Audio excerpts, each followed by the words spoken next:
Cody, now that is a way to return to the octagon. Now you've had a few moments to digest what the performance you just put on. Where's your emotions at right now? I feel great. It's been a long journey to get back to the win column. I went from 12-0 world champion at 25 years old and a 3-fight skid, you know what I mean? And that sometimes happens in life. You go through those growing periods, and that's what it was, a growing, learning period. I kept motivated, I kept driven. Just kept having to pick myself up from ground zero and build myself back up mentally, physically, and emotionally. And my passion and love is here for the sport to stay, and that's it. I'm excited to be back. Absolutely. We could see that change in you. You started fast but patient. It looked like, all the things you told us this fight week were put to play there. But then the finish, right on the buzzer, you took that big dip. Talk us through what's going through your mind, because your eyes didn't deviate from Rafael at that point. Yeah, I felt great. All week, Coach Mark and my other coaches were saying, hey, the inside shots, that's a lot of your knockouts come from the inside shots. So, roll dip, and that's what we worked on all camp. Just getting back to myself, not being in front of someone. I got the speed, I got the power, I got the vision. Don't let these guys. I don't need to stand in front of these guys and brawl and put on a show. I can pick them apart just like that. I stayed calm. I waited for a sun sal to open up. I was doing level changes, doing what I needed to do in our game plan with my coaches to get that victory. And it feels so good to just be so in sync with the coaches and to finally get that victory over a tough adversary. Having had all this time off now, have you thought about how soon you'd like to get back in there? I heard that they're going to Fight Island, and there's only one name that I want to fight in Fight Island. That's Peter Yan. So Dana, I'm healthy, I'm ready. I want this strap back. I want this world championship back. It's vacant for a reason, and that's my destiny to get it back. So I'll go through whoever they need me to go through, but it's inevitable that it's mine.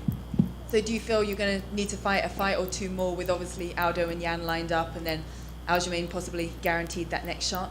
Is it maybe 1-2 more fights? What do you think? Let's do a tournament. Let's do a bantamweight tournament. Let's get us in there. Let's go to Fight Island for a few months. Go get quarantined out there and just bring our coaches, bring enough trifecta food to eat. A little plug right there. But and let's go to war. Let's get this battle. Let's get this tournament, and let's see who the real champion is. Let's go back to the old school days. And last question from me: with having Mark Henry there as well as your Team Alpha Male team, what felt different about tonight in terms of the coaching combination that you had? You know what? I'm so thankful and so blessed to have those men in my corner, Chris Holdsworth, Mike Malott, and Coach Mark Henry for tonight. As far as my training partners and coaches in Jersey and in Sacramento, it's been a long time, coming, and they've stuck with me. They believed in me even when I didn't believe in myself or didn't have the hunger that you needed to. In this sport, you have to be hungry. You have to be a killer. You have to keep it on. You got poor kids coming from up all over the world to have a dream to lace these UFC gloves on, and I got back to the smallest points of things, getting free Reebok gear, getting picked up from the hotel, the smallest things you don't really think about. Like, I was so excited to be here, fight week. I know I didn't get to see my family, my son. I was missing my son. Obviously, we're going through a global pandemic, but the focus was there, the passion's there, and having those guys in my corner through it all has been amazing. Just very thankful for them, the sacrifices they put in, time away from their family, time away from what they love to do, to spend a week in Renaissance Inn, quarantine, getting COVID tests shoved down their throats. You know what I mean? Like, hey, those guys I would love to have in my foxhole every single time I go to war. Sounds like it was worth it. Great to have you back. Thanks, Caroline. Cody, you said all the right things along the way, man, and you were always professional. But during this stretch, was there ever a time that even you started to doubt yourself and think, maybe I'm not that guy anymore? You know what? That's one thing that I was blessed with, man. I never doubted myself. I didn't have that fire. I didn't have that hunger to go in there every day and I felt like I was just clocking in. It was a job. Fighting was, when I had nothing, I had fighting. I always had fighting. Even when I was trying to be away from fighting, run away, crawl away, I always got sucked back into fighting. And this is my true destiny, is to be the best fighter. This is what God has blessed me with, the abilities, the speed, the power. the never giving up, I mean, there's so many people in this life that get knocked down and they stay down and they don't get up. I was freaking on top of the world. I was 25 years old, world champion, defending one of the greatest bantamweights in the world from a 3-fight skid. You know how hard that was to get up and do that? You know what I mean? But I have people that watch me. I have people that look up to me. I have a son that I want to show that the work ethic, and no matter times you fail at life, you got to learn and grow and just pick yourself up and keep marching forward. So I want everyone to just be motivated by what I was able to do, and just, and that's what I hope to do for the rest of my career. Is no matter how many times I win or lose or how many titles I win, but at the end of the day, man, I just never give up. No matter what you're going through in life, it's a hard world. It's not a fair world, and it's a crazy world we live in. You just got to keep a goal, keep driven, and keep your desire to be the best. We saw a little bit of the showboating that we've come to love from you. Was there a moment in there where you felt comfortable and said, okay, I can have a little fun in here? Yeah, man, I just love to fight, and when I'm on like that, I like to have a little bit of, showmanship. But as inside, we had a couple conversations inside there. He kept throwing that wheel kick, and I was like, man, that's like the 4th time you threw that, bro. Like, he's like, I'm gonna keep throwing it. And I'm like, all right, I'll keep dodging that shit, hopefully, and don't get me with one. But hit him a couple times hard. I knew he was hurt, and I was like, oh, that one hurt him. I yelled at the coach. I was like, oh, he's hurt. Like, let me just slow it down a little bit, And he chatted back, oh, that's going to take more than that. I'm like, all right, he's game. He's a game dude, you know what I mean? And it shows for a reason. He's been here since the WEC days. He's been top 5 for however long, decades. And he's a hard dude to finish. Hasn't been knocked out in, 10 years, So I'm happy with my performance, and just excited to just keep it building from there. Last thing for me, settle the debate. Who had the better one-punch KO tonight? Was it you or Sean O'Malley? Bro, come on. Dana White, give me that 50K. You got the 50K. Hey, thank you, Dana. Thank you. I appreciate it. Cody back here. Jim Greashopper, cage side seat. Hey, I just wanted to say congratulations, but I want to ask you about a night that the bantamweight division shined maybe like never before. In one night, right? Former champ comes back with an emphatic statement. What are your thoughts on the state of the division right now? Where do you see yourself? And how long do you think before you're ready to take that shot and maybe put that gold back around your waist? Man, I just watching the bantamweight get so much hype, and not even hype, but just recognition on the night. I'm just excited, man. There's gonna be so many potential bouts that I can have, so many potential knockout performance bonuses that I'm going to get in my bank from all these guys. They come out and show up. I'm excited for the bantamweight division. It's the best division in the UFC. We have some killers. It's a shark tank. I mean, you got Dominic Cruz in there. You got Uriah Faber still, doing what he wants to do. I mean, you have so many guys that are. It's a shark tank division. You know what I mean? They're talented. They're fast. They're strong, and I'm just excited to get back to the top and get my title back and come one, come all. How is it different, the feeling you have right now? And I've interviewed you a lot over the years as you were coming up, that hunger that you had. How is it different right now trying to reclaim that spot from when you were trying to claim it to begin with?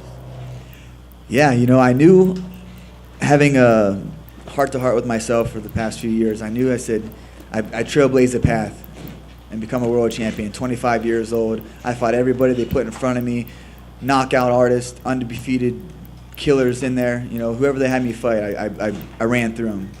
Outclassed Dominic Cruz in one of the best, title fights there was. And, I lost that hunger a little bit. I really lost that hunger. And I wasn't able to really manifest or, have visions or dreams. So I was focused on, getting healthy and overcoming my injuries. And that was the hardest part, man. Injuries are such a sucky part of this sport, man. It really is. If I could, just say that, the injuries was a hard thing to overcome. It was harder than getting the world championship, but I battled through those. I kept strong. I did everything I needed to do. My coach, Michael Malott, he's like, bro, all camp, he's like, you're that fucking 23-year-old kid with a chip on his shoulder. Like, you just walk around with the confidence again. I was like, damn, man. And I kind of feel like that again. I'm 28 now. I got a child. I got some gray hairs in my beard. But I still feel like that young kid with that's hungry, and that's what you saw tonight. It's just a man with a dream and a fire that burns inside. On Thursday, you talked to us about how you've worked through some demons, and we could see that because when you first came out, you were like super aggressive, always had to be angry and in your opponent's face. And ever since you've been a father, we've seen a different Cody. What else contributes to that besides the gray hairs and everything else? I'll have a few gray hairs, but yeah, definitely. It was trying to be something I wasn't. You know what I mean? I'm a savage in there naturally. I'm a savage person. When I can flip the switch, I don't have to get myself pumped up to fight. And that's what I was having to do. I was having to fake the funk. I had to fake the funk in there. You know what I mean? I was just like, fuck, I got to fight. Damn it. You know what I mean? Like, I never want to do that. And I just got back to the love. Just honestly, man, Chris Holdsworth is always, he used to have it blasted all over his vision board and always would, hashtag it, hard work pays off. And that's the simplest, truest statement you can have in this sport, in this life. Hard work will always pay off. So you just have to work, and keep working and continue to work. No matter how many times you get knocked down, you got to pick yourself up and just keep clawing forward. That's what I'm doing right now. Just back to the hard work. Let the coaches, I got it on my own ways. Let the coaches kind of just take ropes and just go with them.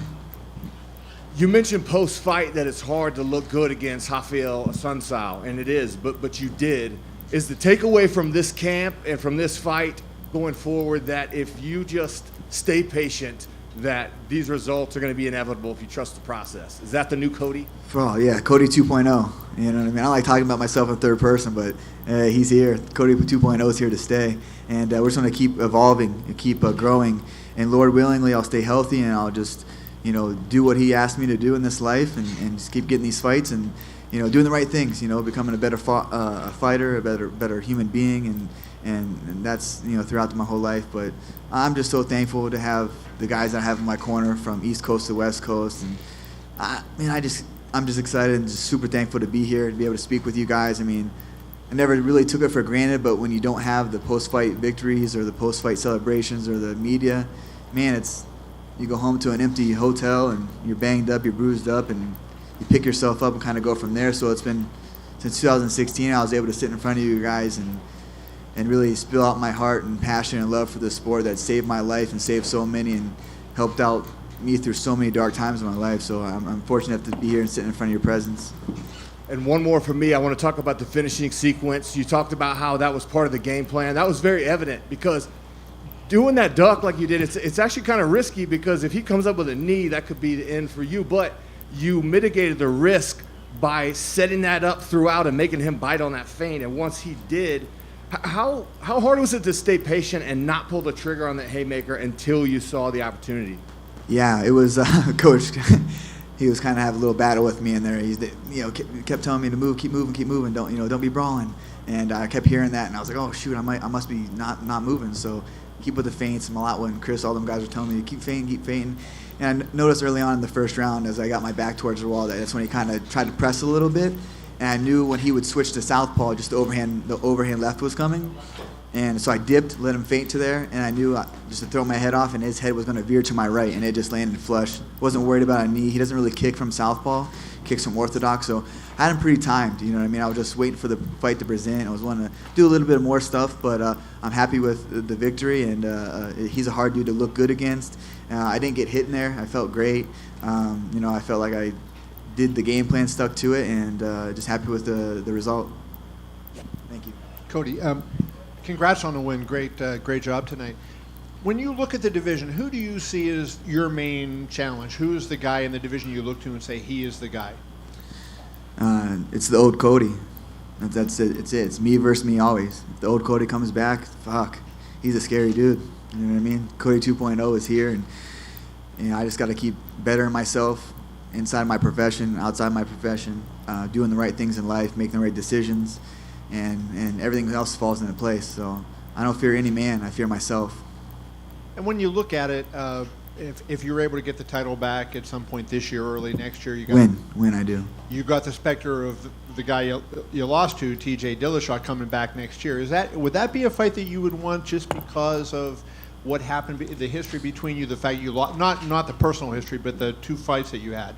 Would that mean something to you to be able to beat him in a third fight? No, we're talking about T.J., who's still suspended. He's not even in there, but that's a fight I would like to get back. You know what I mean?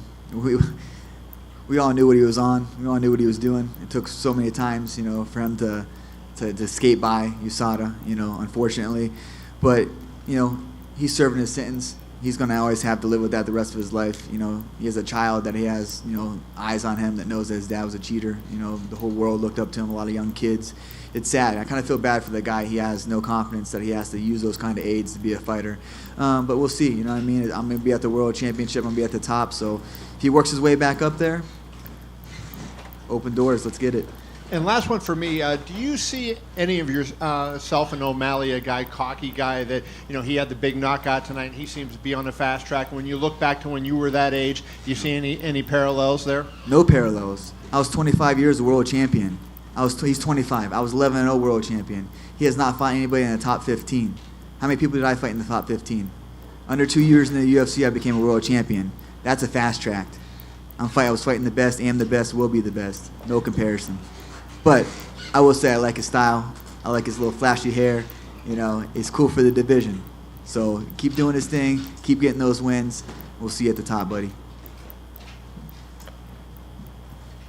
Cody, you said you and everybody knew that Dillashaw was on EPO.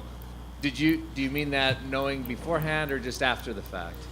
I don't really want to get into that. Yeah, it's kind of ship has sailed. I feel like that was a big burden. A lot of us, like the kid grew up in the Team Alpha Male Tutledge, so it is what it is.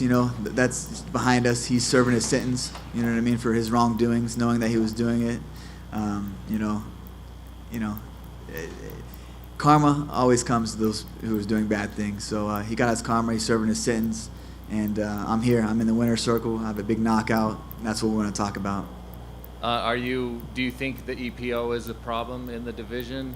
And man, I just wish USADA would, be more testful. You know what I mean? Urine samples. We do urine samples, but are you doing blood? I haven't got a knock on my door for blood forever. You know what I mean? How do you detect EPO? Let's do more invasive. If we're going to go all in on this and we want to be a leading standard and natural athletes, drug-free athletes, we're going to preach that. Let's do that. Let's have those come. I don't mind. Wake me up at 7 a.m., stick a needle in my arm, make me piss. Doesn't matter. If it makes it clean, I'll do it. But I don't know when the last time I had a phlebotomist come and jab a needle in my arm for USADA to test us. How easy is it to get over a drug test? I don't know. I don't need to cheat. Never will have to cheat. But if you're going to eliminate it, make it more strict, more invasive. Cody, you mentioned that you fell out of love with the sport. Can you take me to the moment when you found the spark again?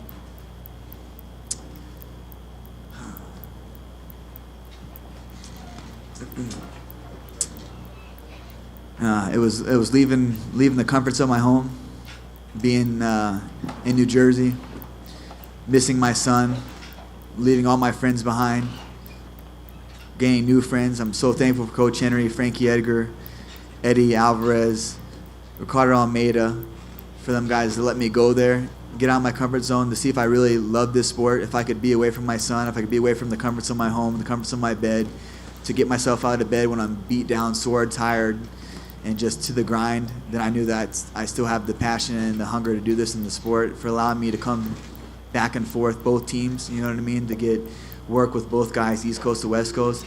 That's really when I found the spark back. That's when I really knew that I had love for this sport, to go 3,000 miles away from my son, missing his, sacrificing a lot. I know we sacrifice a lot in this sport, you know what I mean? I'm not up here to say a lot of people sacrifice a lot in life, but for me to sacrifice and know that that's what I needed to do to get the love back for it, to know that I really loved it, to be away from my son. I was away from 2 months, you know what I mean? Like, I didn't have a father growing up, so I didn't want to miss out on anything. It was the hardest time of my life to do that, but, it was great to be able to, go work with Coach Henry, Coach Ricardo, come back, work with Malott, work with Holdsworth and the guys. So I'm just thankful, man. I'm just thankful that my passion is reignited, and that's when the spark flew, knowing that getting yourself up at 6 in the morning to go drive over to Coach Mark Henry's house and do 10 rounds of pad work, and then go to Ricardo's after a long week of training with new guys that are trying to kill you, and then you go back home and there's new guys that are still trying to kill you back home. So it's awesome, man. I'm just so happy that the passion's burning again.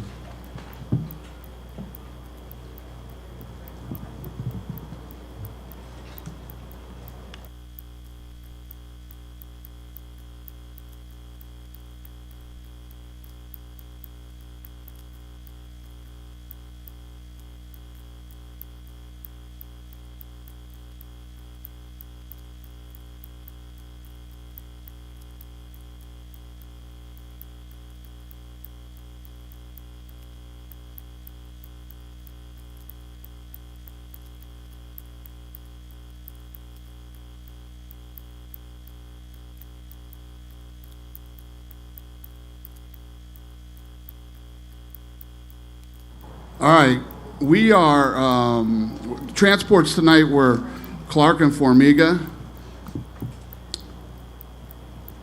Bonuses tonight were all performance, no fight of the night. We got O'Malley, Sterling, Garbrandt, and Perez. They all won $50,000. Congratulations. And who's first? Dana. Amanda Nunes obviously had a pretty thorough performance tonight. Curious just kind of what you thought about Amanda's performance and what you do with her next when she's just seemingly on this higher tier than anybody right now. Yeah, no, this card was awesome. And it was a good night. How do you guys like watching fights in the Apex? Great, right? It's actually fun and looks great on TV. Really happy with it. And Amanda Nunes, I told you guys many times, is the GOAT. Tonight she put on a clean. You saw everything tonight. You saw power punches. She set the tempo, set the pace of the fight, did what she wanted when she wanted to do it. Kicks to the legs, kicks to the body, kicks to the head, takedowns, takedown defense, elbows. I mean, just everything that you could see in an MMA fight, she put out there tonight. This is a bad night to be in a tent, huh? Yeah, she looked good. And then when you think about opponents, we think back to Anderson Silva, John Jones, and many others that, you know, we were sitting here having the same conversation. Who's next? There's always somebody next. Great night for the bantamweights, of course. You said going in you were looking at Sandhagen and Aljamain as a number one contender fight. Obviously, Aljamain looked impressive. Is he getting his title shot now? That Matt Serra Brazilian Jiu-Jitsu, yeah. Well, you guys know what the next fight is, but yeah, he'll get the shot after that. Nice. Is there any thought at all? I mean, although Jan keeping it together, some people were saying maybe that was so impressive you might break that fight up. I think that fight's done. Nice. Report this morning that Fight Island is Abu Dhabi. Are you able to confirm? I know you've been keeping that under wraps, but are you able to confirm if it is Abu Dhabi? I will announce next week, and I will show you pictures, and I will give you a lot more information. Fantastic. Couple quick ones. Conor McGregor took to social media just a little bit ago and said he's retiring. Curious if he spoke to you, if you guys knew something like this was in the works. He says he's done. So I'll remind everybody that we're in a pandemic. The world is a crazy place right now with all these things that are going on. And, you know, I think that everybody feels this right now. There's no fans, can't travel the fights around. You know, I think everybody is pissed off, confused. You know, been locked up in their houses for 3.5 months. People are wearing masks. People are, you know, there's protests, there's riots. The list goes on and on. And I don't know. I don't, listen, if you don't think that what I'm doing right now is probably the hardest thing that I've ever done, and if you don't think that 3 times a day I throw my fucking hands up and I'm ready to say, you know what? Fuck this shit. Believe me. And the amount of people that I have gunning at me right now is insane. It's insane. But here we are. This is our what? 5th fight? We've pulled off our 5th fight. No other sports are going right now but us. And one of the beautiful things about this sport is you don't have to fight. This isn't the NBA or the NFL where you better be at practice, you better show up and do this, you better do that. You don't have to do anything here. And if these guys want to sit out and retire right now, or anybody feels uncomfortable in any way, shape, or form with what's going on, you don't have to fight. It is all good.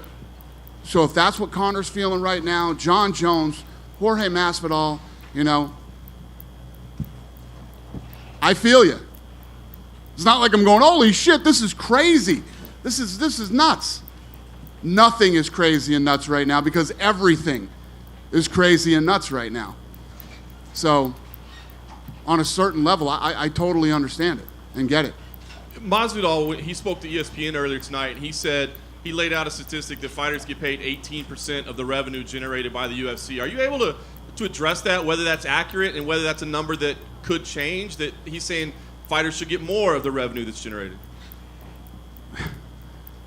Being the financial wizard that he is, I'm assuming his numbers are correct. Here's the thing about Masvidal. We just signed a new deal with Masvidal. Masvidal just signed a new 8-fight deal. He's got 7 fights left on his deal, you know? And my people were working with him and trying to get a deal done with him when he already has a deal. John Jones has like 7 fights left on his deal. He just signed a new deal less than a year ago. So guys, you can say whatever you want about it. I have a deal. We just did a deal with both guys. This isn't one of those scenarios where like they've got some 3-year-old deal and it's like, oh man, that was 3 years ago. I'm in a much different place than this was months ago. Dana, Jim Greasehaber, cage side seat. Just a question about leading from the front. You know, I was talking to Dave Lockett earlier about you guys are leading from the front in the sports world. You're the first to do it. You're the only ones doing it. You're taking a lot of shots doing it. But you're succeeding in so many ways. Can you talk about that mentality to lead from the front? You're vulnerable, people taking shots at you, but you're also leading that charge and giving people what they need in a lot of ways right now in a tough world that we live in. Well, thank you, sir. I don't know if that was a question or a compliment, but I appreciate it. Want your statement on that, what it feels like to be leading from the front. You know, the bullets are coming at you, but you're also leading the way. It's a catch-22. It feels great, and it's a fucking nightmare at the same time. Let's put it that way. So I'll tell you, I said it 2 minutes ago, it's the hardest thing I've ever done. And I was here when we bought this thing, and this thing was dead, and we had to literally get people interested in it. So to tell you that this is the hardest thing I've ever done, that's a hell of a statement. And you still get up every morning with that same piss and vinegar that you've always had from day one? I do, yeah. I don't know how much of this shit I got left in me, man, but I'm still doing it, yeah. Hey, Dana. Is it time to do Valentina versus Amanda again? For the 3rd time? No. Amanda won twice? No interest in that at all? No, I don't think that's the right fight for Valentina. First of all, and if you look at Amanda, she's the queen of 2 divisions right now, 35, right, and 45. And I think what you'd see before that is a couple more wins from Whaley, and that fight happening before you would see the Amanda fight again. I don't know if you saw Dan Le Batard declined your offer of $250,000, said that's too low, and he's going to come at you with a counter on it. Let me tell you what, the last thing anybody wants to see is 2 50-year-old idiots fighting, okay? One thing that we've all learned from the fight business is nothing good comes out of 50-year-olds fighting. Except there's a shitload of people that love to see me get knocked out, and there's even more people that would love to see Dan Le Batard get knocked out. So this isn't a negotiation. I put up 250. What's he putting up? We're negotiating? You said you want to fight me for charity. I said, okay, I'll put up $250,000. We'll do it.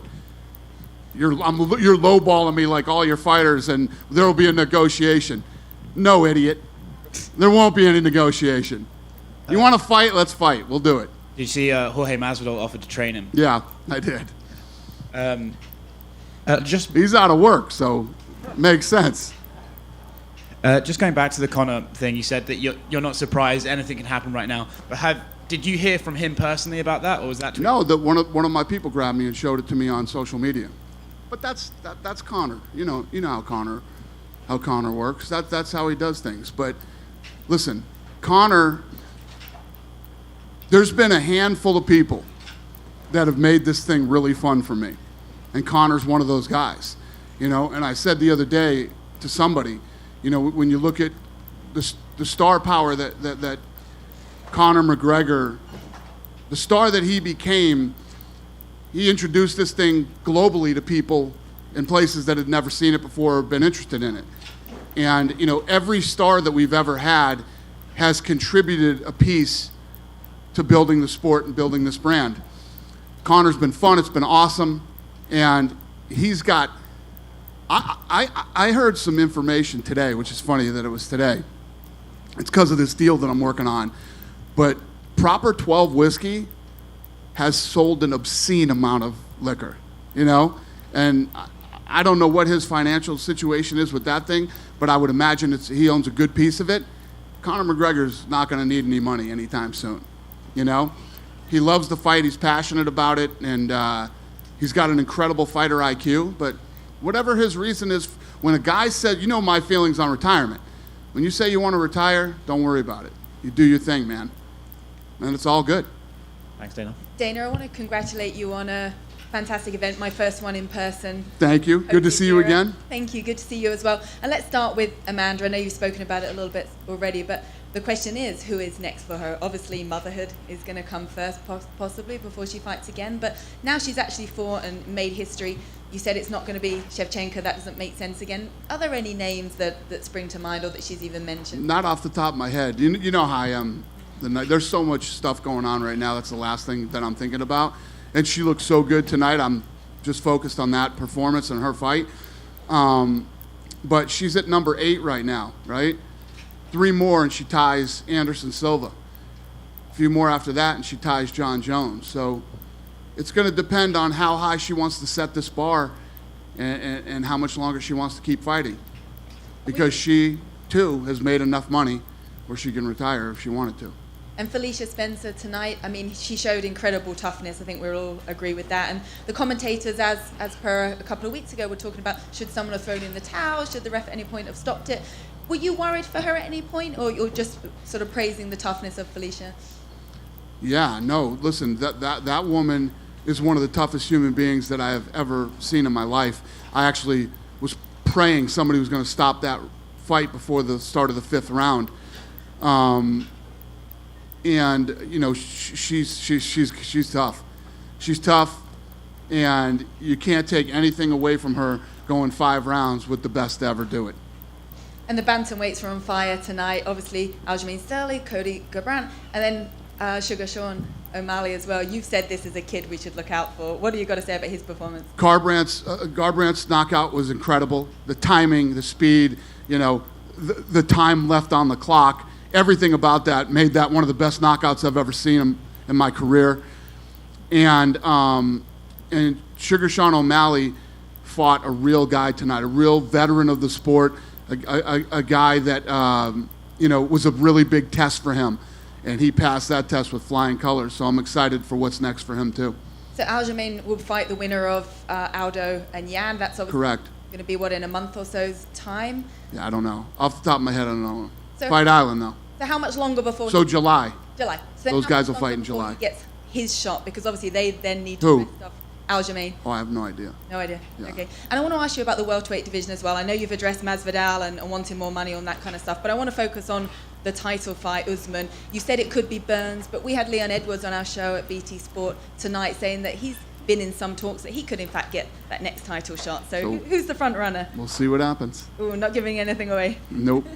But what are the divisions that excite you the most right now? Because obviously we've talked about bantamweights tonight, the welterweight division. There's a lot of moving parts as well. They seem to be the front runners. Of the what? division that excites you the most right now, where they seem to have the most? Oh God, I mean all these divisions right now. The 170-pound division tonight. You know, we're talking about hopefully getting this thing done this summer for Stipe and Cormier 3, which is a fight that I'm excited to see. You know, a lot of fun stuff. And I'm excited to see Whaley fight again. Thanks, Dana. Great to talk to you. Thank you. Hey, Dana. Just to go into, you know, O'Malley tonight even said he wanted more money and he was not happy. And so when you're looking at, you know, Connor and Jones and Masvidal and all this, not one individual, but just collectively, does that do anything to the brand when you have all these people and all these notable names making those kind of comments? Yeah, we've been here many times before. This isn't the first rodeo. With one guy, not like No, that's not true. One time, right? Not true. We've been here before. This has happened to us before, more than once too. Why do you think it's popping up at this time? Like, what is causing it right now? How the hell do I know? Well, I mean, you're talking to the guy, so I assume you would. I'm not talking to him. I have no idea why this is going on.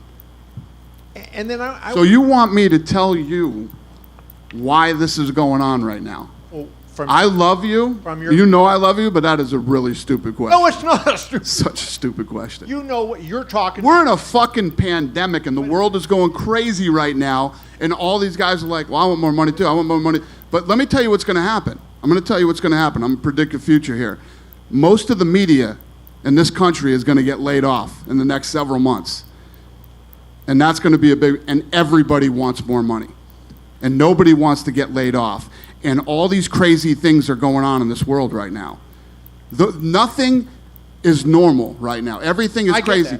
And I am the only guy that is pulling off sporting events right now. Right. I get that, but you're asking me a question. I don't fucking know. I can't tell you what's going to happen in the next fucking month with my business. I don't know. I don't give a fuck. Right. I'm doing what I can do to keep the bus on the fucking highway here, or the train on the tracks, or whatever you want to call it. I don't give a fuck. If people don't want to fight, you don't have to fight.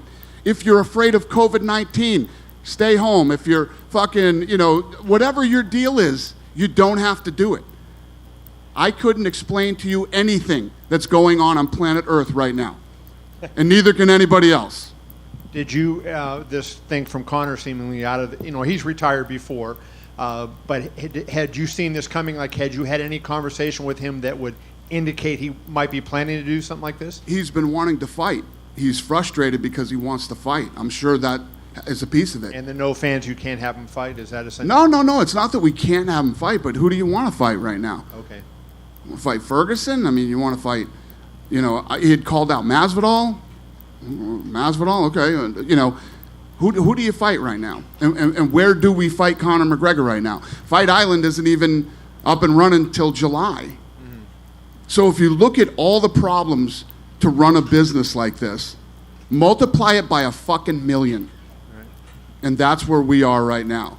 And then and there's a lot of other shit that goes on behind the scenes right now that, it's a wacky time to be the first guy putting on live sports when a lot of fucking people who are nutty as hell didn't want you to.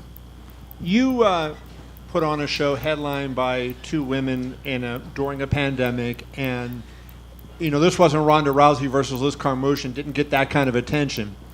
But I understand that you were tracking fairly well on the show, right? So has Amanda become a draw herself, or do you think that it's just the fact that the sport has become, during the pandemic, the attraction? Tonight was a very big night. The kids that are fighting right now, especially when you're a champion and you're reaping the pay-per-view benefits, are doing very well.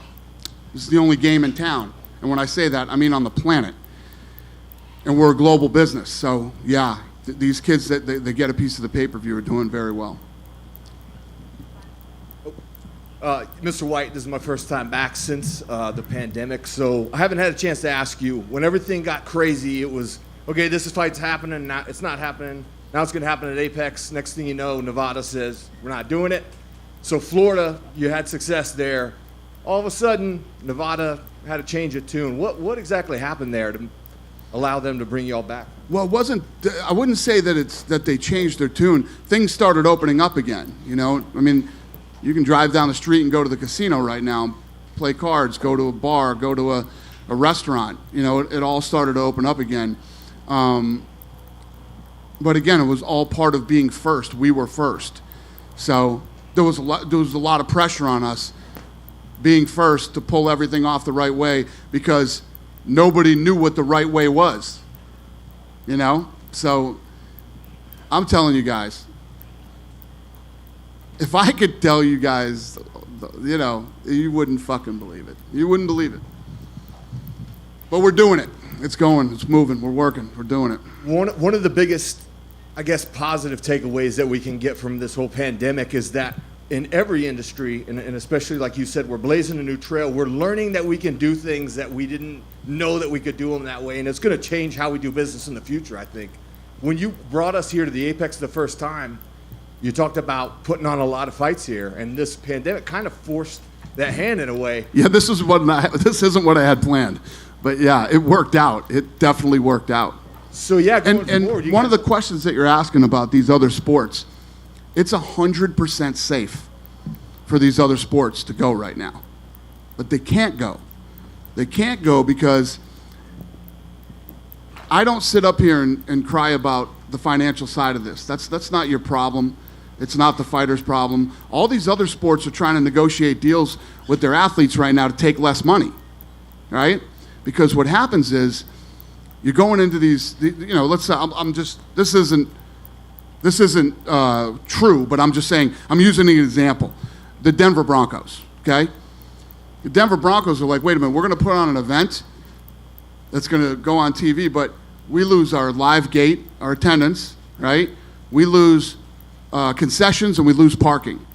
It's a massive number to these teams, right? It's like college football. You're going to put on a college football game where some of these teams sell 125,000 tickets to a game. Some do 80, 90,000 tickets to a game. That's why they're not starting. That's why they're not going, because the financial burden is tough. I haven't taken a dollar from one employee or one athlete. I haven't asked anybody to renegotiate their contracts. So, Well, and just one thing I'll say, and I'm not just saying this because you're in front of me. It's genuine. The general public doesn't really get to see behind the scenes, and I will tell you, I'm very impressed with the standards you guys have in place. I see all the hard work that you and your staff have done, and it doesn't go unnoticed. I know you've been pretty frustrated, and you vocalized that a few days ago about some of the people who are, the detractors and the naysayers. You guys are doing great. Thank you. I appreciate it. It means a lot. You've taken a tremendous amount of backlash just to try to run your business since trying to get back into this. But you mentioned that you have so many people gunning for you. Could you elaborate on that? Is it politicians, regulatory bodies? What? Name it. Name it. All the nuts are out. They're all fucking coming after us, man. It's crazy. Yeah. Name it, and they've come. What would you say is the number one, besides the pandemic in general, the number one thing that's been the toughest hurdle for you? Being first. You know why none of those other leagues could be first? Because they couldn't handle the bullets. The PGA was going to go, I think that weekend when everything shut down, and they got annihilated. They couldn't take the pressure that they were getting. And then once that all starts to go, it just starts to pile up, and you just have the nuttiest of the nuts coming after you. And it takes a certain type of person to stay in there and keep going. And we're like I said earlier, we're 5 fights in, and it's still crazy, man. Still crazy, and a lot of people did not want this to happen. A lot of people did not want this to happen. Why do you think that is? It's like, that's what, like Kevin trying to ask me, why is this going on? Why are these people doing this? I can't tell you why. I think that's part of the thing too right now. A lot of people are confused. A lot of people are angry and scared, and whatever their thing is. There's a lot of that going on right now. And believe me, I hate to be Mr. Negative, but I don't even think I don't think the worst is still yet to come. The worst is still yet to come. You're going to see a lot more people in this country getting laid off. If you just look at the financial situation, being off for 3.5 months, right? And you look at the stock market, and you're like, how the fuck does that make sense, right? There's going to be a huge domino effect. It's going to start with layoffs, bankruptcies, and it's going to hit the real estate, and God knows what else. And this COVID shit, who the hell knows what's going to go on with that thing. And so these are, you see these commercials. These are very uncertain times. Yeah, you think? Who knows, man? I'm just fucking digging in. I haven't laid off any of my people. I'm trying to take care of all my people, including the fighters, keep them working. And, I'm doing everything in my power to do what I can do. And anybody that, listen, you guys have known me for a long time. Anybody that doesn't want to roll with me, get the fuck off the bus. Get out of here. See you later. Do whatever you want to do. Nobody is making anybody do anything. When you have these fighters lining up saying, we need more money, we're not getting paid enough, and yet you're trying to get the next show on, and the next show, where in the priority are they when you're just trying to keep the doors open? Well, the priorities are the guys who want to fight. They're the priorities. So the guys who want to fight, we'll keep them fighting. And These guys can make a. There are more eyeballs on these kids right now than ever in the history of the business, ever. We are at an all-time peaking high right now with numbers, with people watching right now. And you guys have to feel it with the traffic. I mean, we do this show at Laura Sanko, right? In the back, she's live. And it was the last one, I think. She pulled 7 million viewers. Fucking thing we're doing on the back on social media. She's pulling 7 million viewers on that thing. Everything we're doing right now is at an all-time high. And so these kids that want to fight, I'll make them money and I'll keep them busy. You were very complimentary when you went to Jacksonville, and now, I don't know if you've kept up with, it seems like a lot of these leagues will be going there. They should. Have they reached out? Because obviously they have to do exactly what you've done in terms of bringing in the players, the coaches, the media. They have to test them. So they're going to try to copy you in July. Have they reached out? Yeah, we had several leagues reach out to us, and we shared we had tons of businesses and everybody, because we had a plan not only for the athletes and the sport and the media and everybody else, but we had a plan for opening the offices too. So we've shared that with anybody that's wanted to look at it. What was the key about Florida? Because again, they looked at California, Nevada. What was it? Were they just helpful? Were they? They were willing to work with us and make it happen. The way that you make something safe is you have your local government work with you and figure out solutions to the problems. Hiding in your house is not a solution for 4 or 5 months, And I get the whole flatten the curve. I stayed home. I did I did it too. How long are you going to stay home? How far are you going to let your business just collapse and your employees get laid off and make no money? None of that makes sense to me. I knew I could do this, so I did it. You said it's 100% safe. Again, when you had the first fight, you had one fighter test positive, and I think there was some concern. Since then, nothing is 100% safe. My car ride home tonight's going to be very dangerous. You know what I mean? Nothing is 100% safe. But we've done everything we can do it within our power to try to control this thing as much as it's humanly possible. In the back, Dana. Hi. Hi there. So tonight, Devin Clark took a knee before his fight with Menifield, whose father was killed by the LAPD. And then earlier this week, we had the NFL issue a statement about the protest. And it kind of ties back together because that's where the kneeling started. What was your feeling watching the other leagues respond to the protests around the country and the world? And in light of some of your fighters speaking up, is the UFC prepared to make a statement, or have you talked about it at all? About what? I don't understand the question.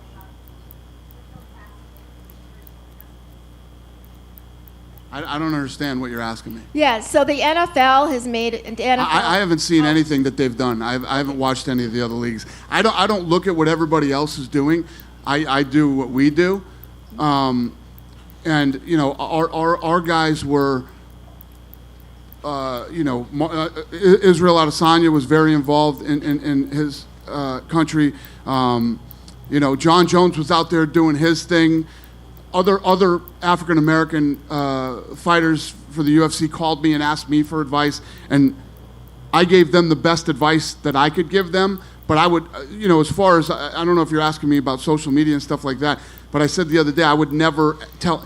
Like I said, everybody is dealing with all this madness that's going on in the world right now in different ways, and everybody's going to handle it differently. And I would never try to tell somebody how to express themselves, whether it's fear, anger, whatever it might be. And the beautiful thing about America is everybody can, and however they want to. So I would never do that. No, my question wasn't if you were watching what the athletes were saying. My question is, was the UFC, were you all considering making a statement as an organization? About what?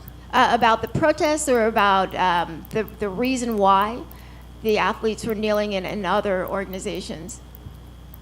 I don't even know how to Yeah. answer that question. So it's a no. Okay. Okay, it's a no. And then finally, you said no one wants to see two 50-year-olds fighting. Yeah. But I see Mike Tyson and Evander Holyfield looking like they want to scrap. Who you got in that fight?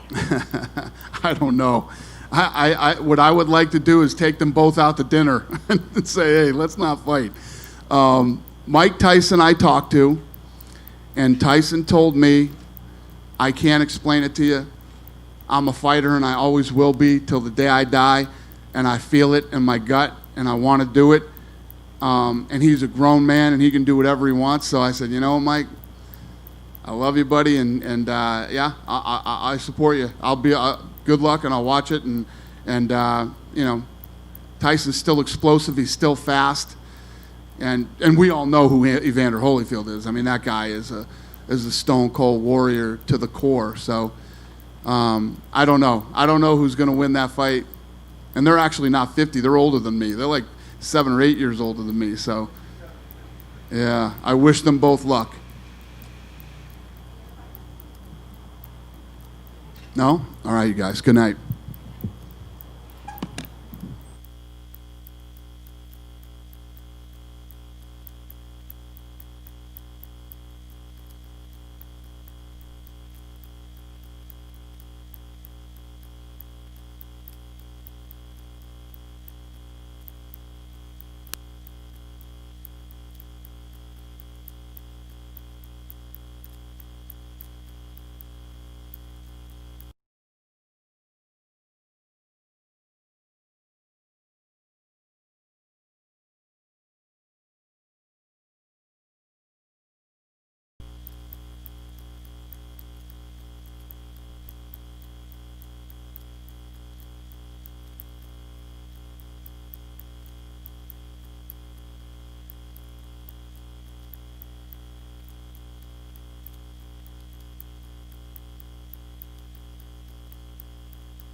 Amanda, congratulations. You have made history tonight. Not only do you hold both of those belts, but you've defended both titles as well. Just put into words what that means to you. I can't. I'm so happy and proud of myself, of my coach, my team. I'm so happy. Look, your coaches just carried you in and placed you on the chair. What injury or pain are you feeling right now? The same injuries always. You know, I like to kick a lot. The first couple ones, the first round, she's check and I kick her knee. From that moment, my shin was like really like, ow. But I always be able to kick more through the fights, and right now I don't even can stand on it. The adrenaline must have been pumping. You disguised it well. Look, you always not only like to beat people at their own game, but test yourselves, continue to make history. And tonight you said afterwards you wanted to go the 5 rounds, and you did show us, again, you've improved and improved even more. Why was it so important for you to do that and potentially go the distance? Yeah, I know. I want to do that. I want to go to 5 rounds with the most tough girl. And tonight I prove it. I knew Felicia is the toughest girl in this division, you know, and I know she's gonna handle, you know, exactly what she did it tonight. And I just want to prove it, you know, I can go to 6 rounds and not only 5 anymore, you know, and laugh, enjoy being there. So tonight was amazing, amazing. Everything that we work on, me and my coach, I was be able to put in there, you know, and that was making me laugh, you know. Not because like I was hurting her. It was because I was be able to put it together, everything we training.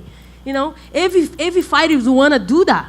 Like I want to train and they want to be able to put in there. And a lot of people can't. And this is frustrating. But tonight, like always, and it always is going to be. Because from here to the next, I'm going to grow, you know. I'm going to go through the roof. I'm going to go to the top of the mountain. Like I'm going to go to the moon. Honestly, I'm going to go to NASA now. We don't doubt it. And when you talk about that, a lot of people are always asking, well, what's next? And Dana White said, well, he doesn't know what's next for you. And, you know, you're the best person to answer that question. You know, yeah. What do you do next? I didn't even know either.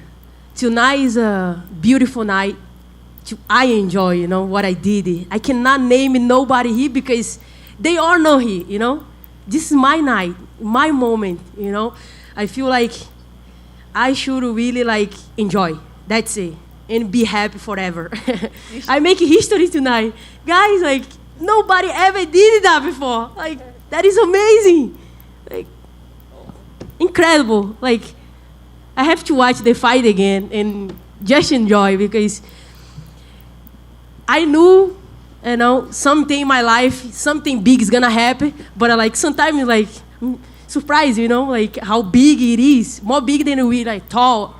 But I was ready for, you know, every single thing come out. I was ready, and me and my coach, like, what are me without those guys, you know? So I have a couple moments in the fight when she connected a punch, say like, so she's not gonna knock me out. I'm gonna go for. I'm gonna put my hand down and go for. And my coach yelling me like, no, don't do that. Put your hands up. Go back. Don't do that. So, you know, you have to have somebody like that. Your coach have to be ready for everything. Really the fighter. Especially me, like I'm aggressive, you know, I have to have somebody to bring me back. Sometimes I'm a lioness, I don't care, I'm going. And then my coach like, Epa, no, don't do that. And tonight they was amazing tonight. I don't know if you guys heard them. They was like incredible. And what was it like fighting to defend your title in an empty arena? Something you've not experienced a fight of this magnitude with that environment. What did that feel? It was cool. I heard my corner, you know. That was amazing. But of course we missed the fans, you know. We missed all the crazy, all the things. But I was very smooth the whole week. And that is making me happy. Because, you know, like, it's not that I don't like it, but I still, like, have to, like, get used to media, fans, all those things. It's still hard for me to do all those things. Travel all the time, like, but I get it a lot better, you know. So this week was perfect. I was in the hotel, do nothing, just, like, chill, and was very smooth. But, of course, we missed the fans.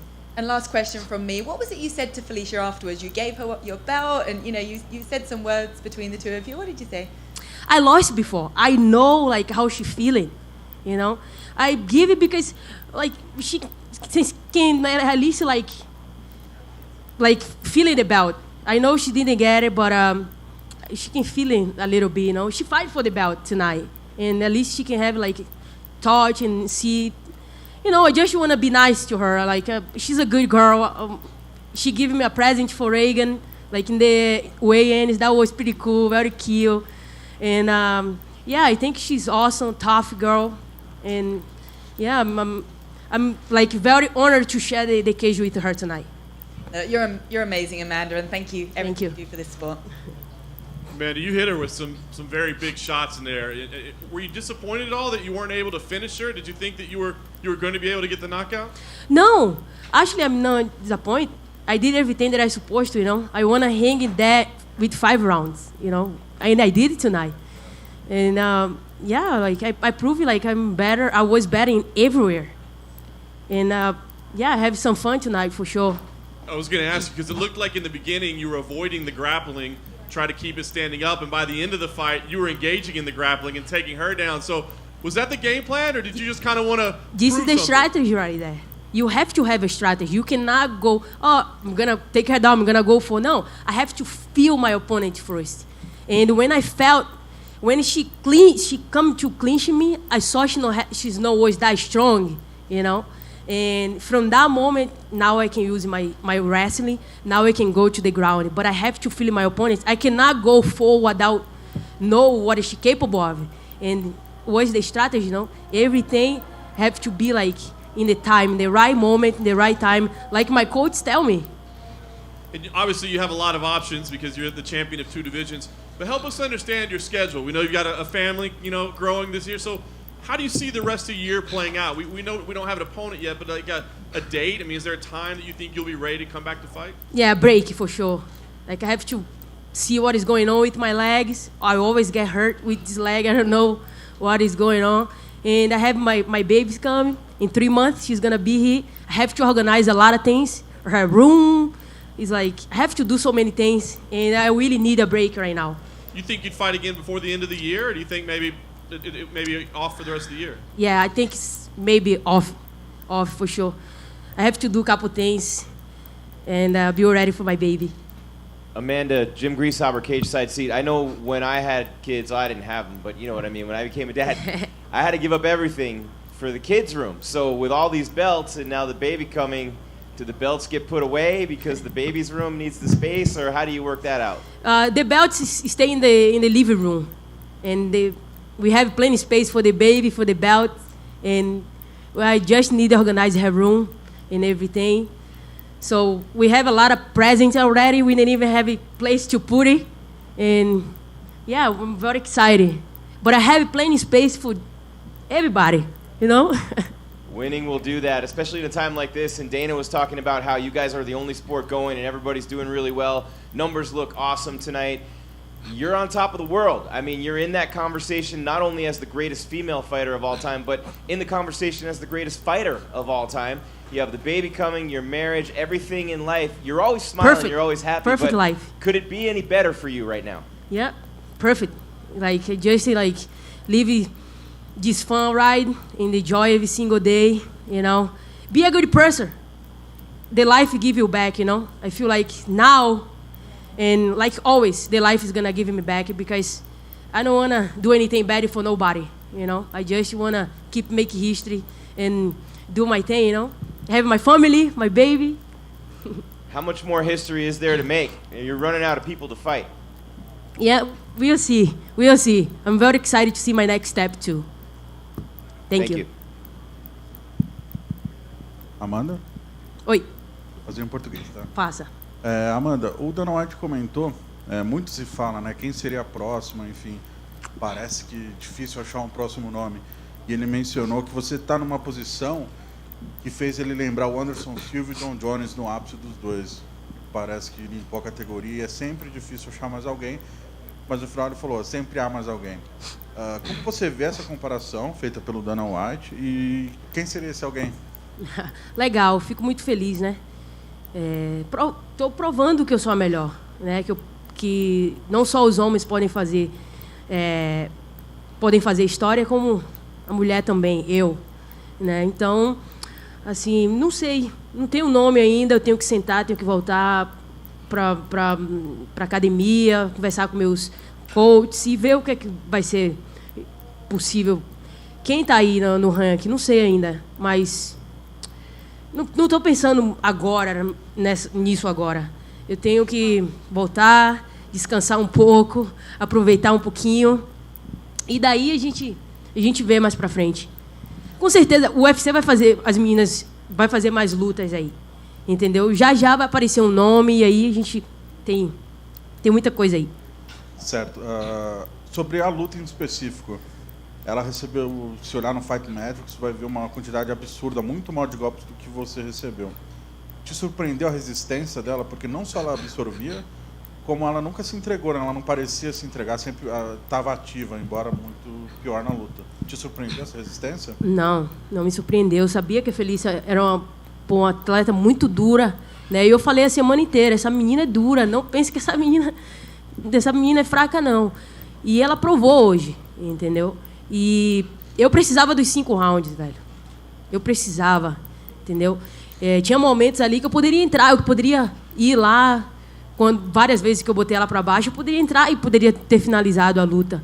Mas meus coaches também falando para mim, deixa ela levantar, pô, a gente está bem em cima, a gente não precisa ir ficar lá no chão. E os fãs gostam disso, né? Os fãs gostam de ver ação, e eu acho que o strike é uma grande parte dessa coisa toda dos fãs, né?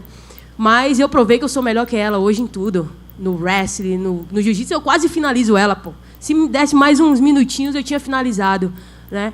Mas, assim, a menina dura pra caramba.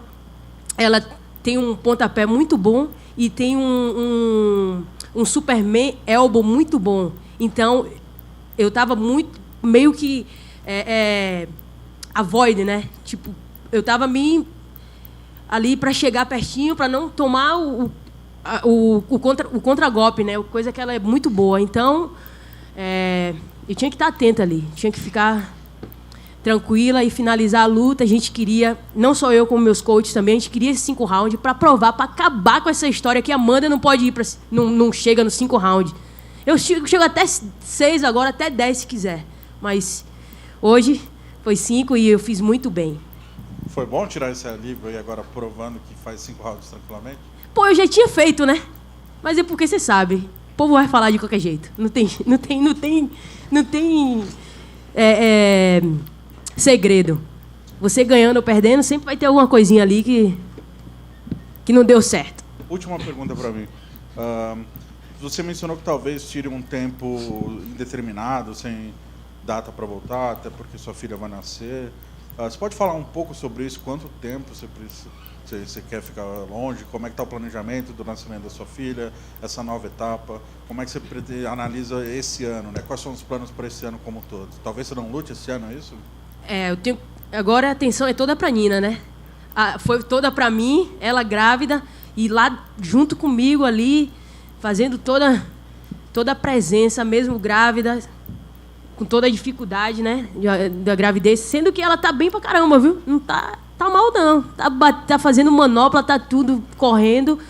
E assim, eu preciso de um tempo. A gente precisa organizar as coisas em casa, não tem nada pronto para a criança ainda. Então, a gente realmente precisa de um tempo para organizar tudo. E depois vem o nascimento também, a gente precisa daquele tempo para se organizar também. Pô, marinheiro de primeira viagem, precisa de um tempo. Provavelmente aí só ano que vem.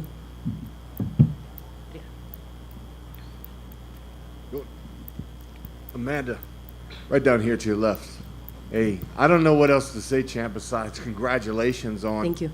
Just another amazing performance, title defense, and of course making history like we knew you would.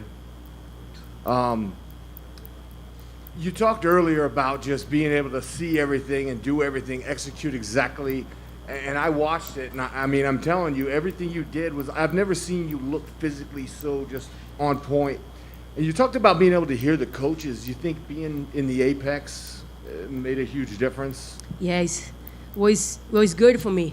And the small cage helped me a lot too, because I was be able to put my takedowns together, see everything very close, because the big cage is like you take time to do, you know, you have to set up more, you have to like put her in the right place and take a lot of time. In the small cage, you'll be able to put it right away and you'll be able to do the things. So that helped me too, and be able to listen to my coach tonight was amazing. Yeah, I mean, not just the combos. Like, you landed combos that made me go, wow, she is super tough, because you should be putting her away with some of these shots. And yeah, and every time you sprawl, it was just right on point. Everything. Yeah, I know she's very tough. You know, I know. And fights never is gonna be like walking in, knock people out, and get out. You're gonna find those people, you know. This is MMA. When people step in that cage, they all ready to go, you know. But tonight I'm very happy to be able to go to 5 rounds with her, and I dominated, you know. I dominated everything. She was tough, but she knows be able to handle. Like, she knows be able to show up, you know. I dominated the whole thing in everywhere, and I'm happy about it. Yeah, for me, like I said, that was the biggest surprise. Like, what was the biggest surprise to you? Was there anything in her game whatsoever that felt that could be threatening or that you stayed away from? Or once you felt that you were dominating, did you just basically feel in total control? Because it looked it. I always think about it, two things. Was the kick and in the Superman elbow. She had very good. She opened cyborg with that technique. And I was like, I have to be aware for that. But when I saw she don't have the right time, because the way I move is something different nobody see before. When every single opponent step in front of me, they see I really move in like nobody ever moved before. So I feel like she have a hard time to figure out the kicks, the other techniques, and I pick her apart. And one more. And then, yeah, so we saw the dominance in every fashion, especially the striking. In the scarce opportunities that she had to play jiu-jitsu, how was her jiu-jitsu game? Did you see anything like really impressive there, or just pretty easy for you? Honestly, I know she's black belt in Brazilian Jiu-Jitsu. I'm black belt in Brazilian Jiu-Jitsu as well. I know I'm better than her on the ground. I proved it tonight. I mount. I did whatever I want. You know, I almost submit to her. You know, and I feel like she tried. You know, I feel like she tried, but I always do everything so perfect, block everything, and I don't think she expected that. I thought she might thought her jiu-jitsu was better than mine, but I know I was surprised with her jiu-jitsu. I know I was be able to like really handle, and I feel like tonight I really like did it amazing even in the ground. Well, congratulations Thank you. again, and blessings to you and your family. Thank you. Amanda, somebody down the street tonight bet $1 million on you to win $160,000. Dana told me. Yeah, what do you think about that? Awesome. He, you know, now he's very happy. He probably like go and drink something, eat. He should have asked me to go with him. Also, like, you are a big favorite in this fight. You're a big favorite against any opponent that they could put in front of you. How much pressure, I guess, does that make you feel that you're always going to be expected to win fairly convincingly, no matter who they put in there with? No pressure, because I was the other way around one day, you know, and I handle very well. Now, honestly, I just enjoy this ride. It's not pressure me, because I be involved, you know. My coach is very smart. You know, every time we have a fight coming up, every time I go to the gym just to work out, we always training smart.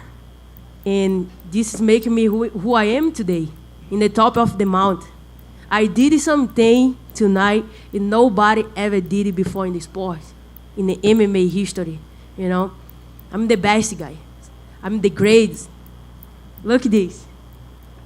Nobody did it before. That is incredible. I'm very happy. and I can't wait to see my daughter. And that's the last thing for me. Is motherhood the biggest challenge that you could have right now? What? Say it again? Is motherhood maybe tougher than any opponent you could even face right now? Is that the toughest challenge? No, actually, I'm very happy, excited for this moment. I never think I would be, but honestly, like I'm gonna take like maybe like this rest of the years off just to think about my daughter. You know, I'm very excited. Thank you. Thank you, everybody.